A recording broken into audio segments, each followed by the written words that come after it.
Isso é a Argentina, uma nação sul-americana que foi lar de um período sem precedentes de crescimento sustentado, quintuplicando de tamanho na última década.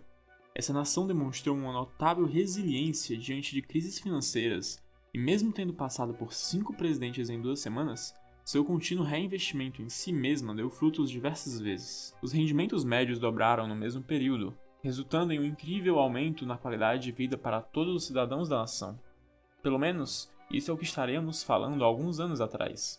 Infelizmente, hoje a economia da Argentina conta com uma história muito diferente. Tão rapidamente quanto a economia disparou para essas alturas, ela caiu novamente, trazendo um período de alta inflação e pobreza generalizada. Mas talvez isso não deveria ser uma grande surpresa. Nos últimos 100 anos, a economia da Argentina tem sido caracterizada por períodos de crescimento massivo, seguidos de grandes declínios, tornando as décadas mais recentes pouco mais do que uma continuação dessa tendência infeliz. Isso é realmente uma pena, pois a Argentina obviamente tem muitas vantagens, desde uma população saudável de trabalhadores produtivos, fortes reservas de recursos naturais e até mesmo um território muito propício para indústrias fundamentais como manufatura e agricultura. No entanto, apesar de todas essas vantagens, a Argentina repetidamente caiu nesse padrão infeliz e agora está à beira de se tornar um estado fracassado. O economista ganhador do Prêmio Nobel Simon Kuznets supostamente comentou no início dos anos 1970 que existem 4 tipos de economias no mundo: a desenvolvida, a subdesenvolvida, o Japão e a Argentina. Para desvendar o mistério da Argentina, precisamos entender algumas questões específicas. O que causou os diversos booms econômicos ao longo dos anos? O que causou os subsequentes declínios econômicos? E por que esse declínio mais recente é apenas um pouco diferente? Pode parecer inacreditável hoje em dia, mas no virar do século XX, a Argentina estava entre os 10 países mais ricos do mundo.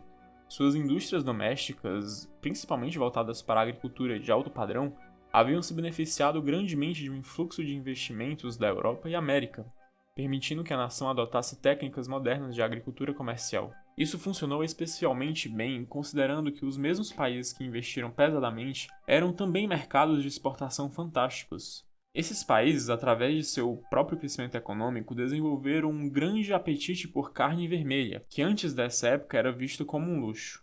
Esse crescimento foi ainda mais acelerado pela imigração em massa de europeus para a nação, trazendo consigo ainda mais recursos financeiros de pessoas que procuravam estabelecer suas novas vidas. Essa época foi fantástica, e até 1905 o argentino médio era tão rico quanto o cidadão médio da França, Reino Unido ou Alemanha, e apenas um pouco mais pobre que o americano médio.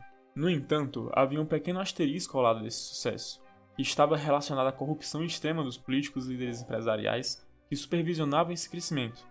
A riqueza que a nação estava acumulando estava sendo distribuída de forma muito desigual, beneficiando principalmente os imigrantes europeus mencionados anteriormente. Isso não necessariamente seria um problema a longo prazo, porque a nação ainda estava ficando mais rica e até mesmo as pessoas na base da sociedade estavam desfrutando de um aumento no padrão de vida. No entanto, é claro que isso não durou para sempre. A Primeira Guerra Mundial foi, digamos, um momento interessante para a Argentina. O país permaneceu totalmente neutro durante a guerra, mas isso não significa que ele não tenha sido fortemente influenciado pelas consequências do conflito. Em primeiro lugar, devido a um grande influxo de imigrantes europeus, muitos dos quais eram provenientes de nações que estavam agora em guerra umas com as outras, a população argentina se encontrou bastante hostil. No entanto, um efeito muito mais tangível foi que todas as nações que vinham investindo capital na Argentina e comprando todas as suas exportações estavam agora falidas por conta de terem lutado a maior e mais sangrenta guerra até então na história. Isso empurrou o país para um longo período de estagnação, que só piorou com a Grande Depressão de 1929. Luxos como carne vermelha na mesa e investimento estrangeiro rapidamente caíram em desuso. Isso se tornou um problema real para a liderança da nação. Não apenas eles não conseguiam mais enriquecer enormemente com o sucesso da Argentina, mas o povo do país, que estava desfrutando da riqueza indireta, estava se tornando cada vez mais inquieto. Uma solução era necessária com urgência, então uma série de acordos comerciais foram estabelecidos com nações europeias para tentar reacender o crescimento das décadas anteriores. Infelizmente, esses acordos comerciais eram muito desequilibrados e serviam principalmente para resolver o problema de políticos corruptos não enriquecendo, em vez de abordar os problemas de uma nação que perdia suas indústrias primárias. O exemplo mais famoso de um acordo desse tipo foi com a Grã-Bretanha, que recebeu direitos exclusivos para vender carvão à Argentina e também o direito de comprar e controlar a indústria de carne argentina. Claro, isso deu ao país um pequeno impulso nas exportações, o que era muito importante, mas também entregou a indústria primária da Argentina a um poder estrangeiro, o que é terrível. O acordo foi tão mal planejado que a corrupção era realmente a única razão pela qual os líderes argentinos teriam sido compelidos a concordar com termos tão onerosos. De qualquer forma, esses acordos aceleraram ainda mais o declínio da nação, o que resultou em um aumento da instabilidade civil e uma série de golpes políticos. A instabilidade política e a remoção forçada de governos nunca são bem vistos pela comunidade internacional, e os investidores estrangeiros rapidamente se retiraram do país. Isso foi um grande problema, pois nesse momento a nação estava tentando desesperadamente industrializar outros setores da economia, para compensar a perda da indústria da carne, que estava cada vez mais nas mãos de empresas internacionais. Tudo isso eventualmente levou à eleição de Juan Perón, que introduziu amplas reformas econômicas com um interesse particular em construir uma indústria pesada nacionalizada, o que soa muito parecido com outros líderes da época. Por um período, essa tática de nacionalizar tudo que pertencia a estrangeiros e investir pesadamente na expansão da indústria até funcionou. No entanto, uma vez que outras nações se recuperaram da Segunda Guerra Mundial, ficaram bastante irritadas com o fato de todos os seus ativos estrangeiros terem sido roubados. Para piorar, a Argentina estava mais do que disposta a estender o convite aberto a nazistas alemães, que o mundo havia lutado tão arduamente para derrotar.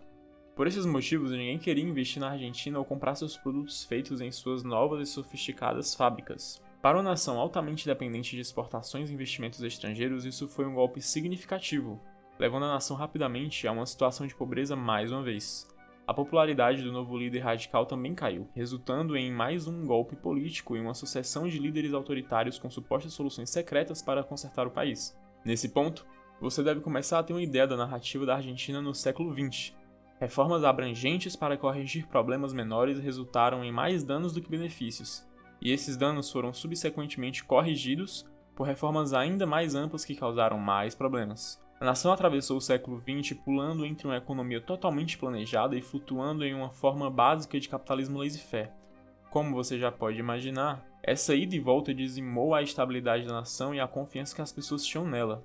As pessoas não querem investir, começar famílias, carreiras e negócios em um país que pode ser completamente transformado na próxima eleição. Elas não querem poupar para a aposentadoria sob um regime que pode saquear suas economias, e organizações internacionais não investem em uma nação que não lhes dará nada em troca. Então, é claro, estabilidade e confiança são cruciais, sem grande surpresa. Mas e se olharmos um pouco mais a fundo? Lembre-se de que a Argentina era uma nação rica e estável. Então, o que causou sua decadência enquanto outras nações similares, como o Canadá e a Austrália, continuaram prosperando até os dias de hoje? Para responder a isso, precisamos examinar o paradoxo argentino.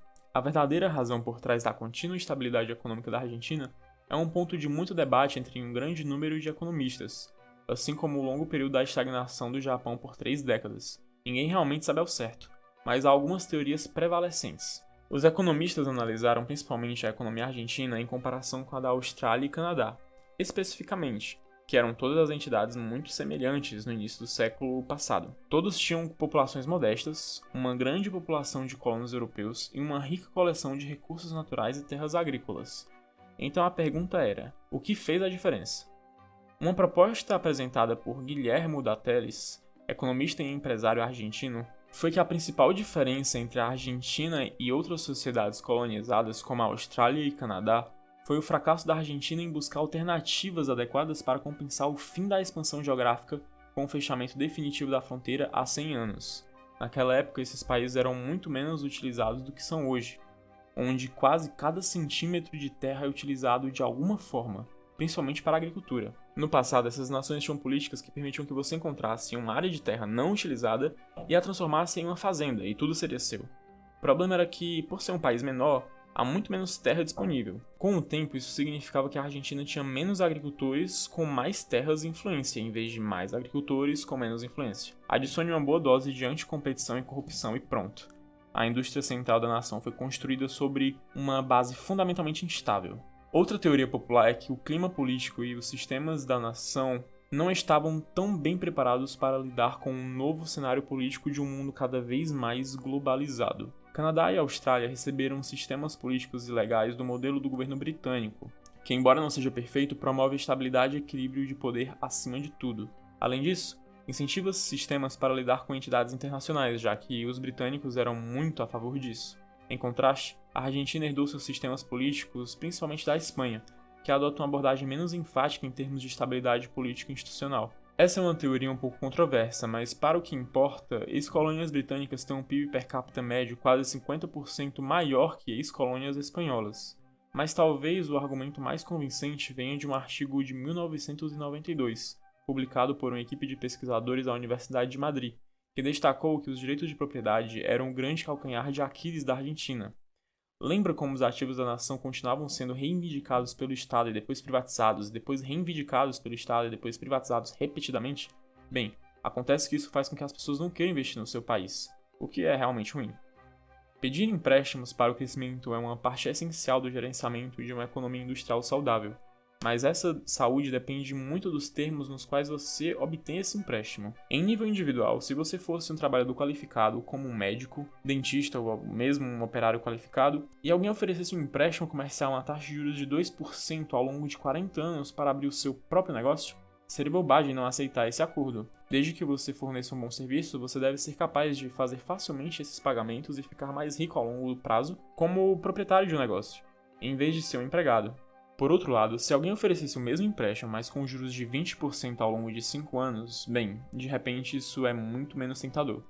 Não apenas os juros são mais altos, mas o valor total precisa ser pago de volta rapidamente, o que significa que os pagamentos mensais podem ser facilmente maiores do que o próprio negócio jamais faria. O mesmo tipo de dilema existe em nível nacional.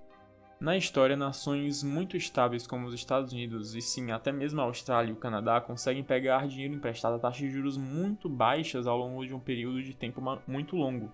Mas se os investidores olharem para a Argentina, eles vão ver toda essa nacionalização de negócios e ficarão bastante assustados para investir.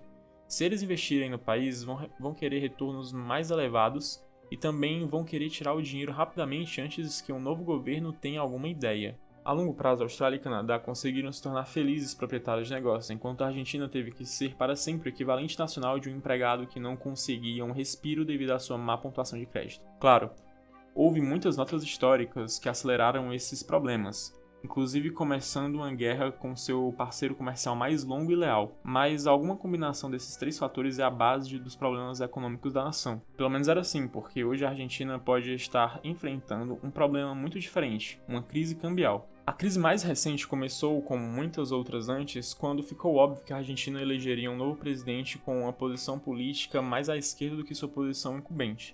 Um dia após as eleições primárias, a Bolsa de Valores argentina despencou mais de 48%. No início dos anos 1990, o peso argentino estava vinculado ao dólar americano em uma taxa de aproximadamente 3:1, em uma tentativa de combater a inflação. E funcionou razoavelmente bem. O regime de taxas fixas envolve o país de origem, neste caso a Argentina, mantendo enormes reservas de moeda estrangeira que eles desejam fixar em relação à sua própria moeda, neste caso o dólar americano. Ao manter sempre a taxa de câmbio de 3:1, o mercado mais ou menos se ajusta, porque nenhum comprador aceitará menos de 3 pesos por $1 e nenhum vendedor aceitará menos de $1 por 3 pesos. Em resumo, enquanto as pessoas acreditarem que o governo pode honrar a conversão da moeda, essa será a taxa de câmbio. Às vezes, isso funciona tão bem que o governo nem precisa se envolver. As pessoas simplesmente farão a troca pelo preço acordado por conta própria. Infelizmente, esse sistema desmoronou durante a última crise econômica em 2001, quando as pessoas correram para trocar seus pesos por dólares americanos, até que o banco de câmbio ficou completamente sem reservas. Nesse ponto, o peso argentino efetivamente se tornou uma moeda flutuante. Dada a instabilidade histórica da nação e a rápida desvalorização do peso, as pessoas estão passando a fazer cada vez mais negócios em dólares americanos, em vez de usar o dinheiro argentino. Hoje, a Argentina efetivamente possui uma economia de dupla moeda. O peso argentino ainda é usado para atividades cotidianas, como comprar alimentos ou pagar por um táxi. Mas transações importantes como comprar uma casa, um carro ou mesmo ser pago são feitas em dólares americanos. Se isso se tornar generalizado o suficiente, as pessoas eventualmente deixarão de reconhecer o peso para qualquer coisa e a Argentina se tornará a maior economia do mundo, sem controle de sua própria moeda. Usar uma moeda estrangeira é aceitável para pequenas nações que não têm a capacidade de administrar verdadeiramente suas próprias políticas econômicas internas. Lugares como Mônaco e até mesmo Montenegro conseguem se dar bem assim. No entanto, se a Argentina não puder aumentar impostos, fornecer estímulos fiscais ou pedir empréstimos em sua própria moeda, ela se tornará efetivamente um estado condenado, a um passo da completa implosão. E se a história servir de base, há muitos obstáculos pela frente.